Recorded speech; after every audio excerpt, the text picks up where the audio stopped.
Assalamualaikum warahmatullahi wabarakatuh. Alhamdulillah wa syukurillah wassalatu wassalamu ala rasulillah wa ala alihi wa sahbihi wa mawalah. Asyhadu an la ilaha illallah wahdahu la syarikalah wa asyhadu anna Muhammadan abduhu wa rasuluh alladzi la nabiyya ba'd. Amma ba'd. Raditu billahi rabba wa bil islami dina wa bi Muhammadin nabiyya wa rasulah rabbi zidni ilman warzuqni fahman. Alhamdulillah hari ini kita ketemu lagi dalam mata kuliah kebijakan pajak dan retribusi daerah, di mana pada pertemuan ini kita akan membahas yang berhubungan dengan reformasi dan kebijakan terkait dengan retribusi daerah. Bicara tentang reformasi retribusi tidak seperti kita bicara terkait dengan reformasi pajak yang sudah pernah kita pelajari di pekan-pekan sebelumnya. Maka terkait dengan retribusi daerah, maka reformasinya hanya berhubungan dengan dua kebijakan, yaitu kebijakan yang lalu dan kebijakan yang dipakai pada saat ini. Itu kita dulu slide yang sudah saya persiapkan.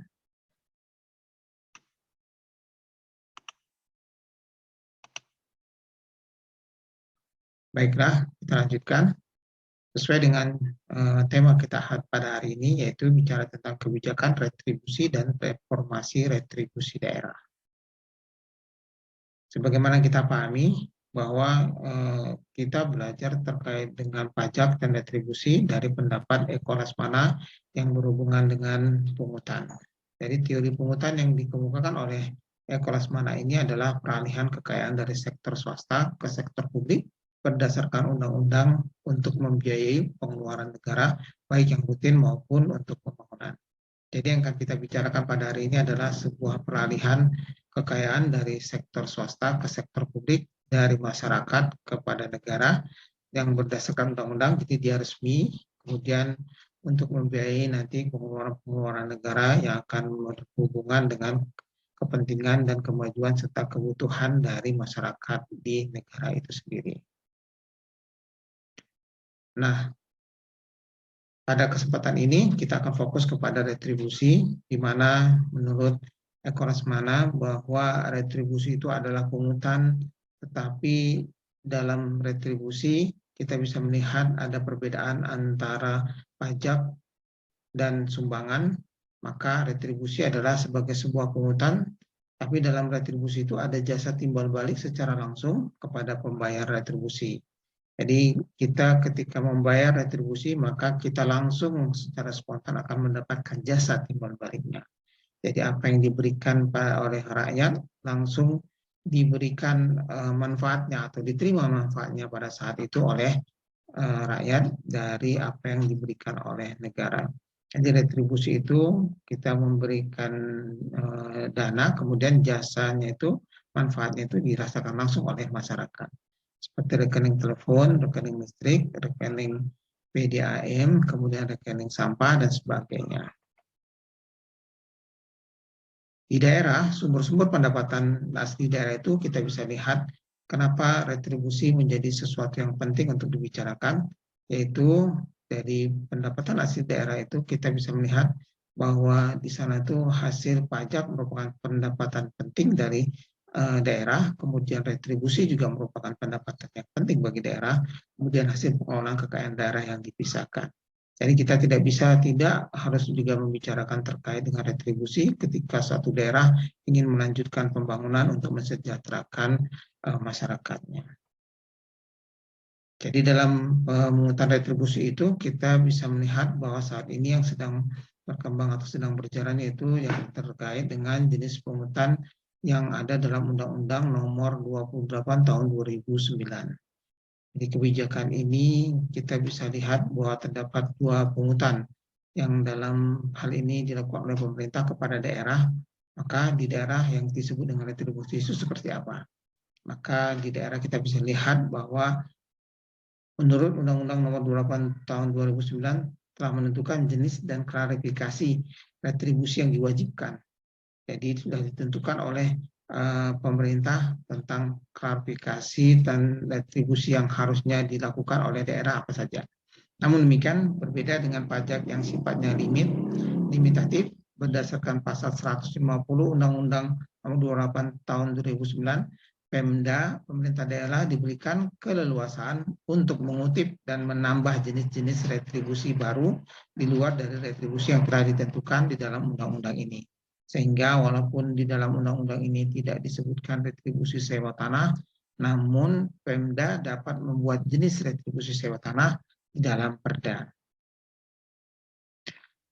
Jadi kewenangan dalam Undang-Undang Nomor 28 Tahun 2009 tentang pajak daerah dan retribusi daerah adalah sebagai berikut. Pada dasarnya, kewenangan pemerintah daerah, baik itu kota atau provinsi, untuk memungut biaya dari masyarakat diatur di dalam Undang-Undang Nomor 28 Tahun 2009 tentang pajak daerah dan retribusi daerah. Jadi kedudukan dari undang-undang ini adalah sebagai dasar bagi kewenangan daerah sekaligus membatasi kewenangan daerah. Jadi dia merupakan dasar bagi mereka untuk mengutip retribusi, sekaligus juga bahwa menentukan batas-batas mana saja yang bisa dilakukan pungutan retribusi kepada masyarakat. Sedangkan besaran biaya dan tata cara teknis pungutannya diatur lebih lanjut oleh peraturan daerah yang lebih operasional. Jadi banyaknya kasus kebocoran dan retribusi dalam retribusi daerah menyebabkan pemerintah mengeluarkan peraturan baru tata cara penarikan retribusi daerah. Jadi persoalannya itu ada pada Undang-Undang Nomor 34 Tahun 2000, benar-benar bisa menganulir tangan-tangan halus yang dilakukan, yang kita sebut dengan tikus-tikus yang menggerogoti keuangan daerah. Dan kita sekarang bisa lihat bahwa itu semua ditutup atau diatasi dengan dikeluarkannya undang-undang terbaru terkait dengan retribusi daerah. Jadi dalam pembangunan menurut Rodinelli tahun 1961, bahwa kebijaksanaan pemerintah ditujukan untuk mengubah cara berpikir pejabat termasuk semua lapisan masyarakat ke arah pembangunan yang lebih baik di daerah. Dan kita tahu bahwa tidak ada perubahan sebenarnya terkait dengan pemahaman retribusi itu. Bisa kita lihat dari pengertian yang dimaksud dengan retribusi pada undang-undang sebelumnya tahun 2000, yaitu Undang-Undang Nomor 34 Tahun 2000, di mana retribusi ini adalah pungutan daerah sebagai pembayaran atas jasa dan pemberian izin tertentu. Jadi jasa dan pemberian izin tertentu yang khusus disediakan dan atau diberikan oleh pemerintah daerah untuk kepentingan orang pribadi atau badan. Begitu juga dengan pemahaman terkait retribusi oleh Undang-Undang Nomor 28 Tahun 2009, di mana di sana dikatakan bahwa pemungutan daerah sebagai pembayaran retribusi itu adalah pemungutan daerah sebagai pembayaran atas jasa dan pemberian izin tertentu yang khusus disediakan atau diberikan oleh pemerintah daerah untuk kepentingan pribadi atau badan. Dan kegunaan retribusi daerah itu seperti apa di dalam daerah, maka kita bisa lihat di sini bahwa kegunaannya adalah untuk dapat mengoptimalkan penyelenggaraan pemerintah daerah dan pembangunan daerah. Selain dari PAD dari sektor pajak yang dipungut oleh pemerintah daerah, maka retribusi dapat membantu, melengkapi, dan menyempurnakan atau menambah kekuatan pemerintah daerah untuk bisa menggelar pembangunan untuk kepentingan masyarakat daerahnya.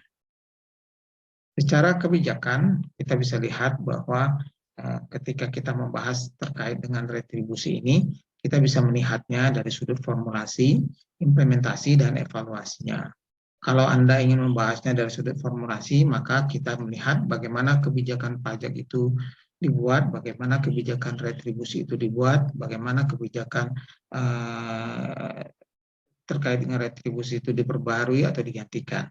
Jadi kalau di pajak kita bisa melihat di situ bahwa sebenarnya melakukan kebijakan terkait dengan pajak itu harus dilakukan melalui naskah akademik. Kemudian implementasi bagaimana sebuah kebijakan pajak berjalan, maka kita bisa melihat bahwa implementasi itu untuk menyorot seperti apa kebijakan pajak atau kebijakan terkait dengan retribusi itu jalannya. Bermanfaat atau memberikan mudarat kepada masyarakat atau memberatkan masyarakat. Nah, kalau dari sudut evaluasi, ketika Anda membahas terkait dengan kebijakan pajak atau retribusi, maka kita bisa melihat bagaimana menilai keberadaan sebuah kebijakan yang dilakukan selama ini apakah kebijakan itu bisa kita kritik atau kita berikan masukan atau bisa kita rekomendasikan untuk perbaikan atau untuk menemukan permasalahan yang selama ini dirasakan oleh masyarakat terkait dengan kebijakan pajak atau kebijakan retribusi itu. Jadi kita bisa melihatnya melalui 3 pendekatan, yaitu dari sudut formulasinya, implementasinya, dan evaluasinya. Dalam Undang-Undang Nomor 28 Tahun 2009 tentang pajak daerah dan retribusi daerah, kita bisa memahami bahwa pemerintah pusat kembali mengeluarkan regulasi yang berhubungan dengan pajak daerah dan retribusi daerah yang disatukan antara pajak daerah dan retribusi daerah ya. Tinggal kita bisa memahami bahwa apa yang dimaksud dengan pajak daerah dan retribusi daerah itu terpisah dari kontra prestasi yang diberikan oleh masing-masing item. Jadi di dalam pajak daerah dan retribusi daerah itu Undang-Undang Nomor 28 Tahun 2009 adalah menjadi payung hukum bagi pajak daerah dan retribusi daerah pada saat ini. Dengan undang-undang ini dicabutlah Undang-Undang Nomor 18 Tahun 1997 sebagaimana sudah diubah dengan Undang-Undang Nomor 34 Tahun 2000. Jadi berlakunya Undang-Undang Pajak dan Retribusi Daerah yang baru di satu sisi memberikan keuntungan daerah dengan adanya sumber-sumber pendapatan baru. Namun di sisi lain ada beberapa sumber pendapatan asli daerah yang harus dihapus karena tidak boleh lagi dipungut oleh daerah, terutama berasal dari retribusi daerah. Jadi di sini memang ada beberapa retribusi daerah yang harus dihapus dan harus digantikan atau tidak boleh dilakukan lagi atau tidak boleh dipungut lagi karena perkembangan dan situasi politik, keuangan dan sebagainya yang dimiliki oleh pemerintah. Kemudian dalam undang-undang tersebut pajak yang dapat dipungut oleh daerah, kabupaten atau kota ada 11 jenis pajak, di mana 8 pajak merupakan jenis yang lama dan 3 pajak merupakan jenis pajak baru. Disebutkan juga secara eksplisit bahwa daerah dilarang memungut pajak selain yang diatur dalam undang-undang tersebut. Ini berarti bahwa jenis-jenis pajak yang bisa dipungut daerah bersifat terbatas dan tertutup. Daerah dilarang juga untuk menetapkan jenis pajak lain untuk memungutnya.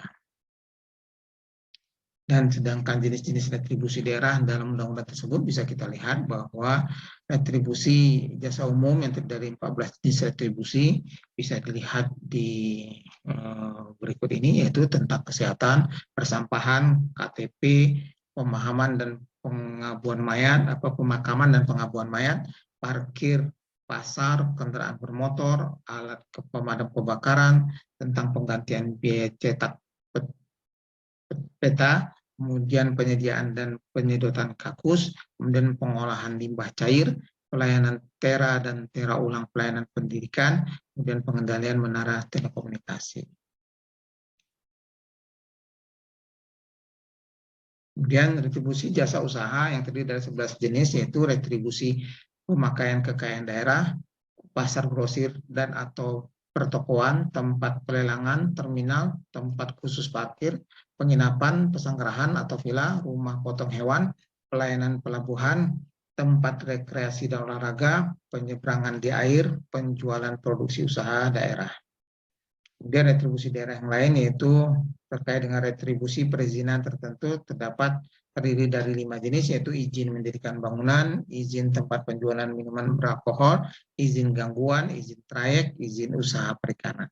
Dari jenis-jenis retribusi ini nanti Anda harus memilih satu retribusi yang dikaitkan dengan kebijakan yang dimilikinya dan peraturan pelaksanaannya di daerah. Bahaslah itu dalam sebuah makalah yang Anda lakukan sebagai tugas dalam subbab atau katakanlah dalam materi kita pada kali ini.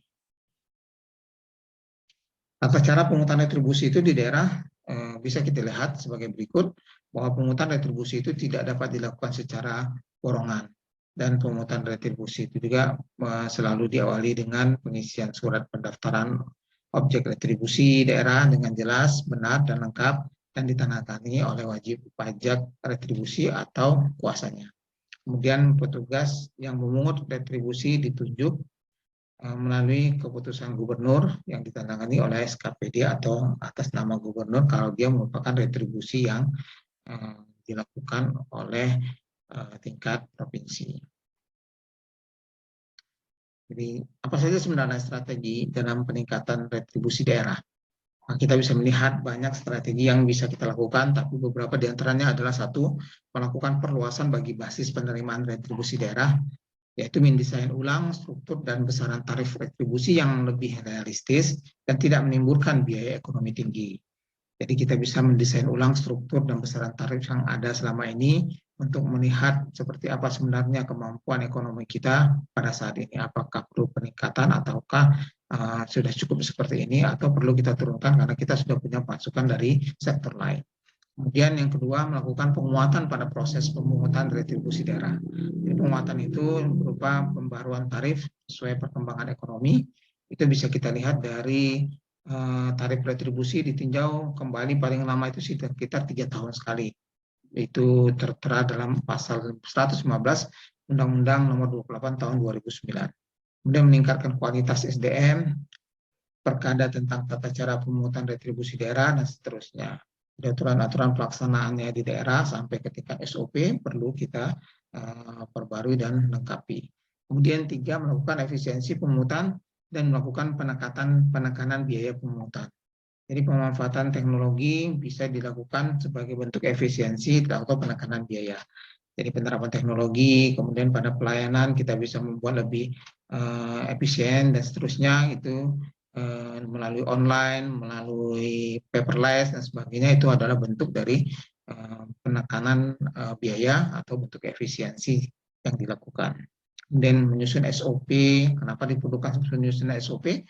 Karena ini akan bisa menyebabkan hal-hal yang seharusnya tidak berguna yang harus dilakukan atau dikerjakan itu ketika kita kaji kembali, oh ternyata ini tidak perlu. Dengan SOP yang lebih singkat, kita bisa menghemat biaya dan waktu atau tenaga yang harus dilakukan untuk melakukan pengurusan sebuah retribusi. Kemudian yang keempat, peningkatan penerimaan dan perbaikan perencanaan. Jadi kita melakukan peningkatan koordinasi dengan SKPD lain dan instansi pusat, kemudian melakukan pendataan wajib pajak atau wajib retribusi. Pendataan orang-orang yang wajib melakukan atau mengurus retribusi. Mungkin itu saja yang saya bisa sampaikan pada hari ini terkait dengan kebijakan-kebijakan yang dimiliki atau kebijakan-kebijakan yang dipakai untuk melakukan retribusi. Kemudian seperti apa sebenarnya melalui kebijakan-kebijakan ini kita bisa melihat reformasi yang dilakukan dalam perkembangan retribusi. Ternyata hanya satu kebijakan saja yang bisa kita lihat untuk memperbarui bagaimana sektor retribusi itu dari sudut kebijakannya. Namun di tingkat daerah para pemimpin daerah atau katakanlah wakil-wakil rakyat di daerah harus melakukan manuver-manuver yang lebih baik lagi untuk meningkatkan kesejahteraan masyarakatnya dan mengurangi tekanan-tekanan atau besarnya biaya-biaya yang harus dipungut untuk pembangunan dengan memberikan reformasi atau perkembangan-perkembangan dan efisiensi-efisiensi yang lebih baik lagi di masa-masa yang akan datang terkait dengan pengutipan retribusi ini sebagai bentuk reformasi dari retribusi ini, baik dari sudut sistem kerjanya maupun biaya ataupun katakanlah beban yang diberikan kepada rakyat untuk sektor retribusi ini lebih dinamis dan tidak memberatkan kepada rakyat. Allah alam bisawab. Assalamualaikum warahmatullahi wabarakatuh.